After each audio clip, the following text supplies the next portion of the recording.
হে আল্লাহ, আজকে পবিত্র জুমার দিন, আজকের এই দিনে আমি তোমার কাছে একটি ফরিয়াদ করছি, আমার স্ত্রীকে তুমি জান্নাতুল ফেরদাউস দান করে দাও।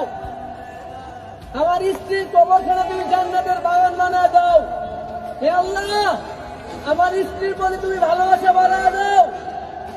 যতটা ভালোবাসতে আল্লাহ কাল জান্নাতে যাওয়ার সময় তোমার কাছে আমি আমার স্ত্রীকে চেয়ে নিতে পারবো।